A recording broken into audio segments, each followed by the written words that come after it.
Fortuna. In the 10th month after the old king came upon his prize in the fields, Heva the slave woman came down to the spring to draw water. Hearing a child, the saintly mother entered upon a cave and found the son of the king within. Carrying him home, she nursed him as her own and taught him wisdom, a son to match her daughter, the future wife of the chosen. From The Lion and the Grips, Emperors, Chapter 3, verses 10 through 11. They met in Lucian's room. It was spacious for one, small for four. Edmund reclined on a modest couch, Iro and Lucian across from him in a pair of chairs. On the short table between them was a crater of wine, freshly mixed at the prince's request. Fortuna sat too, in a chair requisitioned from Lucian's desk. They didn't drink. Instead, their eyes remained fixed on the doorway, a troubled mind beneath. To become the lord over the earth requires the resources of many. Egenhand's words echoed in their mind. It requires life, spirit, knowledge, and mastery of all things. What spirit? What kind of mastery? He had smiled as he said it. Smiled as he agreed with them. No, not agreed. Fortuna corrected themselves. Mocked. But that wasn't all. He knew. Fortuna sniffed, smelling the incense faintly wafting from a brazier next to the closed window. He knew about Iro. Did he leave after? If so, but enough of laughs.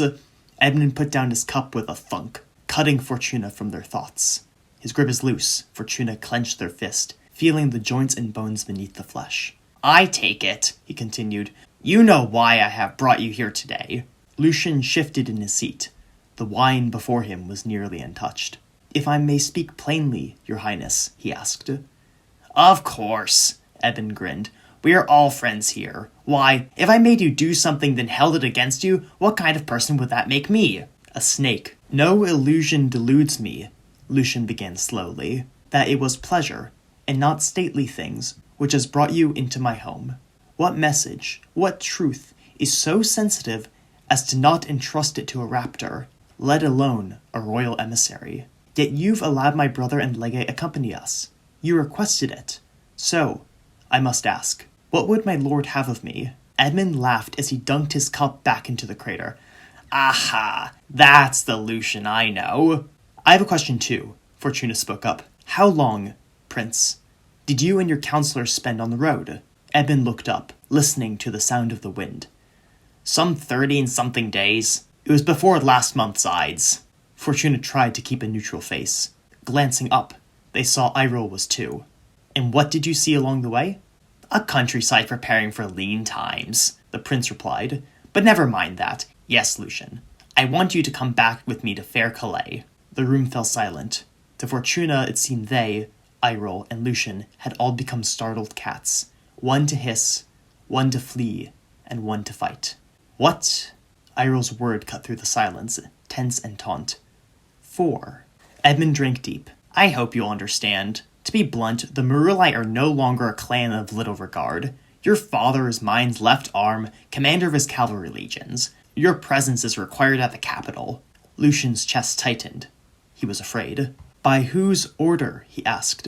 Your highness? Edmund slammed his cup down. Mine! For several moments the prince glared Lucian down, umbrage in his eyes.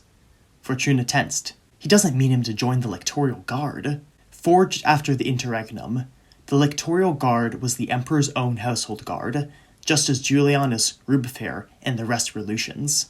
The Lectorials safeguarded fair Calais, kept its peace, protected its rulers, and made the Emperor's will manifest across his mandates. But that wasn't all. Assignment to the Guard, Brother Preston had once whispered, was a tool to humble the nobility and their young who served in it. An accident once in 20 years isn't uncommon, he had murmured in that conspiratorial tone of his. And sure, reworked orichalcum cuts true, but a wound is a wound, and a wound can fester, even unto death. Fortuna's hand drifted to their side. I need you, Lucian, the prince said solemnly. I need you. Lucian blinked quickly. For what? Iro, Fortuna blurted out. Why can't he go instead? Edmund and Lucian turned to Fortuna, both puzzled. But you don't even know what I'm going to say. Lucian's needed here, Fortuna insisted, their mind alive with fear. Who else is going to lead us through the months to come? Iroh, help me. To tell the truth, Iroh looked over his shoulder towards the doorway. That isn't an option. Something stopped in Fortuna's throat. What? You're not. I'm thinking of taking Eggenhand's offer. It's more a statement of fact than anything. The words were a jab to Fortuna's jaw. How? After all we know, all we don't of that man, and yet you trust him regardless? So it's true then.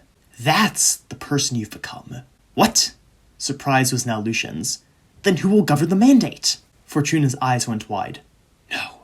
Kanta, Iroh said without issue. She is old enough, not yet 2 from 20, but she has skill all the same. How? Fortuna felt like they could scream, sensing all that they had accomplished begin to slip away. Kanta! Kanta!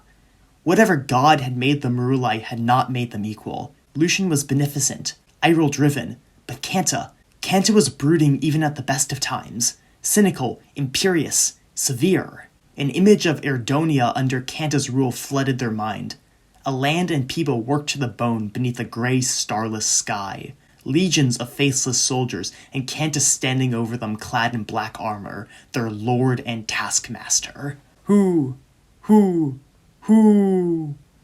4 of them looked up. An owl? Edmund made a face. How did it get into the rafters above the bedchamber? Taking refuge from the storm, most like. Iroh paid it no mind. But regardless, Lucian continued as the owl hooted someplace unknown. What about you, Iroh? You just got back, and I'll be leaving too. Iroh glanced out the window as if waiting for another bird. Tomorrow or the day next, if I want to return to Fair Calais by the 40th day since I left. Perhaps later, if in Eggenhand's company. But it won't be too bad. Iroh turned back and clasped Lucian on the shoulder. You'll be with us. Fortuna and Kanta will have the castle in good hands. Fortuna shot to their feet. I will! They looked around, seeing the others staring at them. Waiting. Planning. Judging. Fortuna sat down without a word. Edmund snorted to himself, drew some more wine, and took a sip. He's right, you know, he told Lucian. For those with the knowledge, Fair Calais is a city of unlimited time and possibility. And should the day come, I'm sure the Empress would gladly arrange anything for her chief vassal's son. Iroh's head snapped towards Edmund. Why really do you need my brother in Fair Calais? Don't go, Lucian. Before Edmund had the chance to reply, Fortuna spoke up again, saying whatever came to mind. The mandate needs you. Its people need you. From here to the Altus, yours is the voice of justice, and people come here to hear its judgment. Serfs and citizens alike praise your wisdom over their daily bread. Leave, and I'll be left to arbitrate alone. I could, but they didn't even know if the last part was true. Or, a wise mind you have. Lucian nodded slowly, the incense thick on the air. There is much merit in what you say. The peace brought to Erdonia has not been by my hand alone. You have always been there. By my side, but alone. Lucian sat still for a moment, the sound of the owl overhead. Now that I think about it, he said finally, it would do well for new perspectives. Fortuna, should I and Iroh each leave? Both as your commander and as your lord, I order you to serve my sister. After all, you're my most trusted friend. Fortuna stared at him blankly. Didn't he know how important he was? How they had only done what they could together? How he was everything Fortuna wished to be, but could not be. Just as not even Cabera could bring back her husband Dios after he was tricked into death by the Prince of Beasts. Yes, Lord Lucian. Bitter were Fortuna's words. It will be done, and yet I fear it. What say you, Lucian? Edmund's voice cut through the silence. Lucian sighed. Your will be done, Highness. Edmund nodded. Thank you. I would not have asked if it were not of the utmost importance. What would you have of me, then? Edmund reached into his tunic. The truth is, old friend, he pulled forth a rolled piece of cloth, yellow in the lamplight. I no longer feel safe in Fair Calais. Beside the crater, he unfolded the cloth. It was silk, tightly woven and dyed the color of sunset. Embroidered in its center was a symbol Fortuna did not know, a circle with a peaked arch going through it, then a line bisecting the arch at its pointed zenith inside the circle. Fortuna studied the symbol. A sun rising over a mountain with a waterfall? Or something like that, Edmund replied. To me, it looks like a bull with an arrow between its horns. He paused. At least from this angle. It bears no likeness to any star symbol or people that I know of, the prince continued. I doubt it means anything at all. The fabric, though, and the dye. Crocus, Irel nodded. And yet for a kerchief?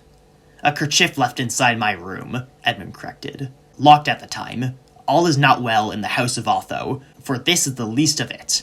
A foul presence stalks Origen's hall, one which finds the living and leaves the dead. It started small. A scullery maid, a kitchen hand. But then 2 more happened and it could no longer be ignored. One was a knight, some courtier to the Keens of Darkwater Rock. He was found dead in his bed behind a locked door, a look of shock on his pale face. It seems the murderer had done the work elsewhere. The other was Maurice Gadoui, captain of the Corsair, second only in authority to Lord Ariat Opal. They found the captain in one of the deepest cells of the Corsair, an oubliette for which only he had the key. A key that was still on his body. Whoo! Eben leaned in close. The authorities have an enemy. Not without the court, but within it. They have power, wealth, and no law can stop them. And I fear that I am next. A string of deaths under mysterious circumstances. Irel's eyes narrowed. Has word of this reached the temple ordinators? Ta! Edmund grew stiff. Of course not. If the Inquisition knew, they'd go sticking their noses where they don't belong. Word of this needs to be kept quiet. Which is why I need you, Lucian. Why? Lucian asked. This. Edmund stood and fumbled slightly as he drew the short sword by his side. In the lamplight, the slate grey of reworked orichalcum was almost identical to the Murulai's own blade. In our tongue, its name is the Questioner, though in my hand I can scarcely do that. Were it Golden Archon, my brother's blade, but seems our nemesis wishes that neither. With or without this, I am known, but you, Lucian, where a prince might be noted, a minor lord might not. He sheathed the sword and retook a seat. Some time ago, my father tasked me with some census or another of the lower city, Edmund went on. Although soon enough it became a matter of smugglers. With you at court as my underling, as my friend, no one might notice where you might go or what questions you might ask, especially with such a pretense. Why all the secrecy then? Lucian asked. Why not make this matter known? Edmund paused, his next words coming slowly. Because there is another cloth, a sister to this one that bodes ill for me. It is found in the chambers of Uther, the crown prince.